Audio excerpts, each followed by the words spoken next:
সুবোধ সরকারের কবিতা বেলুর।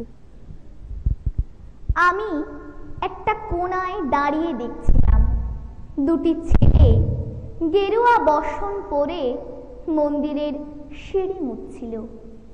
এত মন দিয়ে আমি কাউকে সিঁড়ি মুছতে দেখিনি, এত ভালোবাসা দিয়ে আমি কাউকে ধুলো তুলতে দেখিনি। সিঁড়ি নয়, যেন জননীর ত্বক থেকে ধুলো তুলছিল। এভাবে কেউ সিঁড়ি থেকে ধুলো মুছতে পারে এ আমি কোথাও দেখিনি। স্থিতপ্রজ্ঞ মহারাজকে জিজ্ঞাসা করলাম, এই ছেলে দুটি কে?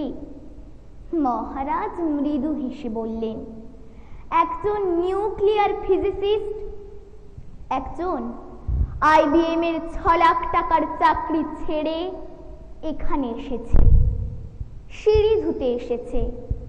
যে সিঁড়ি দিয়ে মানুষ ওপরে ওঠে তা যেন পরিষ্কার হয়। মহারাজ চলে গেছেন। সন্ধ্যা নেমে আসছে গঙ্গায়, আমার ভেতরেও নামছে সন্ধ্যা। সারা পৃথিবীতে এত সিঁড়ি, সিঁড়িতে সিঁড়িতে এত দাগ, এত ক্রোধ, এত অপমান। আরতি শুরুর আগে মনে হলো, যে সিঁড়ি মুছতে পারে না সে কোনোদিন মানুষের চোখের জল মুছতে পারবে না। নমস্কার। নমস্কার। এবং তারপরে হচ্ছে অন্বেষা প্রামাণিক। নমস্কার। তোমাদের দুজনকেই আমাদের দিগজলসায় সুস্বাগতম। বন্দ্যোপাধ্যায়ের কবিতা রাস্তায় যে বড় হবে। কেউ মাথার দিব্যি দেয়নি, নিজের মধ্যেই চেপে বসেছে গো। তোকে নিয়েই লিখতে হবে তোর জন্যই। ফুলেদের কথা, পাখিদের কথা, ব্যঙ্গমা ব্যঙ্গমি আর তেপান্তরের মাঠ। তোর পৃথিবী এমন নয়, এমন নয় হাত বাড়ালেই মিলবে অন্ন, পা বাড়ালেই স্কুল খেলার মাঠ। তোর স্বদেশ এমন পোড়া দেশ, একটি শিশু জন্মালে সেখানে অন্ন নিঃশেষ হয়ে যায়। একটি শিশু জন্মালে তার জন্য খোলা ফুটপাত আর মাথার উপর উলঙ্গ আকাশ। দারুণ গ্রীষ্মে তোর শরীর পুড়বে, দারুণ বর্ষায় তোর শরীর ভিজবে, দারুণ শীতে ছোট ছোট হাতে পায়ে কাঁপতে থাকবে তোর ছোট্ট শরীর। আর তোর দিকে মুখ ফিরিয়ে উদাসীন হেঁটে যাবে জগৎ সংসার। একটি শিশুর সোনার থালা, মিথ্যে কথা, অলিক প্রতিশ্রুতি।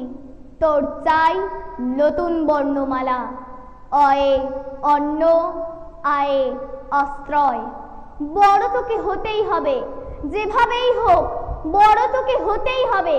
ওরা তোর ভাত কেড়ে নিয়েছে, তবু পাথর চিবিয়ে তোকে বাড়তে হবে। তোকে বলবো রূপকথার চেয়েও গরিমাময় স্পার্টাকাসের গল্প। কৃতদাসদের শৃঙ্খল মুক্ত করতে যে মানুষের অমর সংগ্রাম। স্পার্টাকাস বলতো, ওরা যদি আমাদের এক দানাও গম দেয় ভাই সব, তাই নিঃশেষে চিবিয়ে আমরা শক্তি সঞ্চয় করব। মনে রাখিস, মনে রাখিস এই স্মরণযোগ্য কথা। তোকে ওরা স্কুল দেবে না, তার জন্য ভেঙে পড়িস না।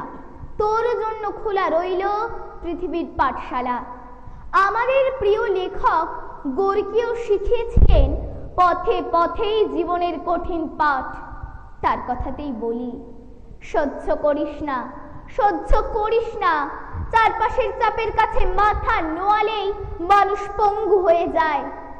অনমনীয় ঘৃণায় আর বিদ্রোহে, অলস কর্মভীরু উদ্ভিদ সুলভ জীবনের মুখে লাথি মেরে তুই বাড়তে থাক ঘটোৎকচের মতো বিরাট বিশাল। এই পৃথিবী তোকে যতই বঞ্চিত করুক, তোর হাতেই নতুন পৃথিবী গড়বে।